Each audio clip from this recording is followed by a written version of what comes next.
안녕하세요. 오늘은 대한간암학회에서 나온 보고서 한국인 간세포암종 치료 패턴 변화 2024 내용을 살펴보겠습니다. 이 보고서는 2008년부터 2022년까지 15년간 한국의 간세포암 치료가 어떻게 달라졌는지 건강보험 심사평가원 데이터, 그러니까 17만 명이 넘는 환자 데이터를 분석한 결과라고 하는데요. 그 변화랑 의미를 좀 짚어보는 게 오늘 저희 목표입니다. 바로 시작해 볼까요? 먼저 간세포암종 발생 현황부터 좀 보죠. 전체 건수나 인구 10만 명당 발생하는 환자 수 자체는 2008년 이후로 약간 줄어드는 추세 같아요. 맞아요. 전체적으로 보면 그런데요. 근데 이게 연령대별로 좀 나눠보면 얘기가 좀 달라져요. 아, 그래요? 어떻게 다른가요? 그러니까 60대 미만은 줄었어요. 확실히. 그런데 70대 이상, 이 고령층에서는 발생률이 뭐랄까 비슷하거나 오히려 약간 늘었습니다. 실제로 2022년 환자 분포를 보면 60대, 70대가 절반이 넘고요.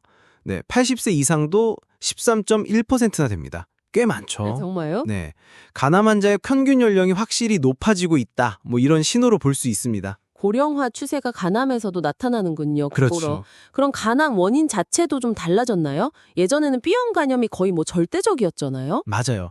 그 부분이 상당히 흥미로운 변화인데요.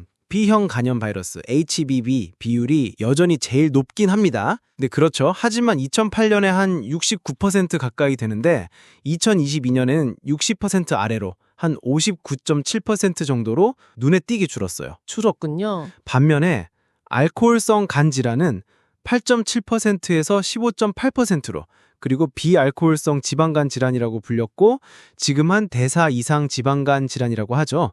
이게 7.5%에서 11.8%로 아주 크게 늘었습니다. 2배 이상 뛴 거죠. C형 간염은 약간 줄었고요.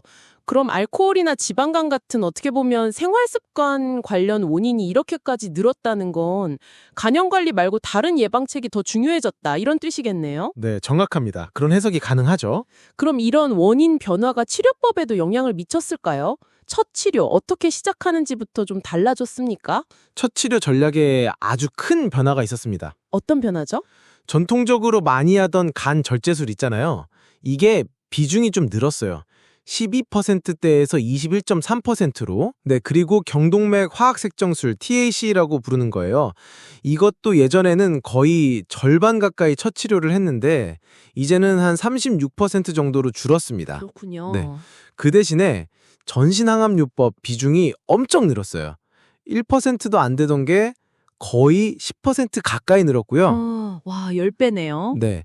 그리고 방사선 치료도 0.9%에서 2.2%로 2배 정도 늘었습니다. 국소 치료술도 4.3%에서 8.4%로 2배 정도 늘었네요.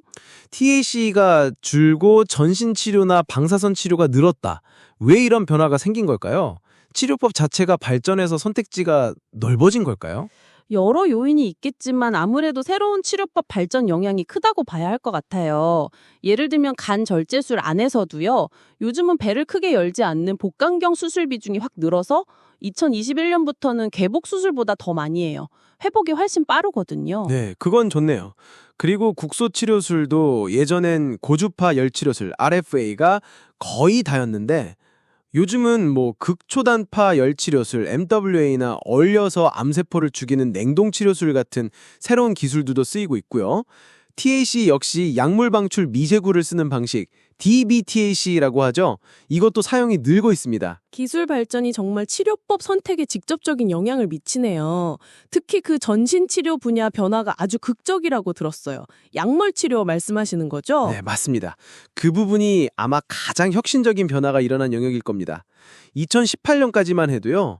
소라페닙이라는 표적 항암제가 사실상 1차 전신 치료 옵션이었어요. 거의 100%였죠. 네, 기억납니다. 네.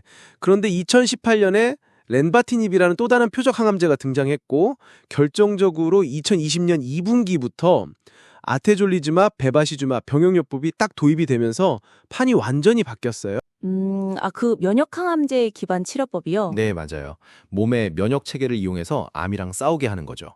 이게 들어오면서 확 달라졌습니다. 2022년 데이터를 보면요. 이 아테졸리주맙, 베바시주맙 병용요법이 1차 전신 치료의 63.1%를 차지해요. 압도적이죠. 60%가 넘네요. 그리고 더 중요한 건 뭐랄까. 이런 효과적인 치료법 덕분에 전신 치료 자체를 받는 환자 수가 예전보다 훨씬 늘었다는 점입니다. 정말 엄청난 파라네요. 네. 그럼 정리를 좀 해보면 간암 원인이 B형 간염 중심에서 알코올, 지방간 등으로 좀 다양해졌고 첫 치료에서도 전신 치료나 방사선 치료 역할이 커졌고 특히 전신 약물 치료에서 면역 항암제 기반 요법이 이제는 대세가 되었다. 이렇게 요약할 수 있겠군요. 네, 정확하게 정리해 주셨네요. 치료 옵션이 다양해지고 또 효과적인 신약이 빠르게 도입되면서 앞으로 간암 치료 성적이 더 좋아질 거라는 기대가 아주 큽니다. 긍정적인 신호들이 많아요. 네, 정말 희망적인 소식입니다. 그럼 마지막으로요. 이 자료들을 보면서 우리가 좀 더 생각해봐야 할 점이 있다면 뭘까요? 뭐 청취자분들께 던져볼 만한 질문 같은 거요. 두 가지 정도가 떠오르는데요.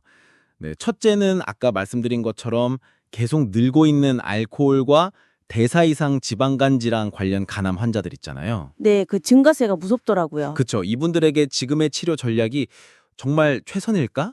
혹시 이분들만을 위한 좀 다른 접근이 필요하지 않을까? 이런 고민이 필요할 것 같고요. 두 번째는 이렇게 좋은 신약들이 계속 나오는데 과연 모든 환자들이 어떤 경제적 부담이나 다른 장벽 없이 이런 혁신적인 치료 혜택을 좀 동등하게 누릴 수 있는 환경인가? 접근성의 문제군요. 이걸 어떻게 만들어갈 것인가 하는 점입니다. 이건 뭐 우리 사회 전체의 숙제가 될 수도 있겠죠. 네, 알겠습니다. 지금까지 대한간암학회 보고서 한국인 간세포암종 치료 패턴 변화 2024 내용에 대해서 살펴봤습니다. 안녕히 계세요.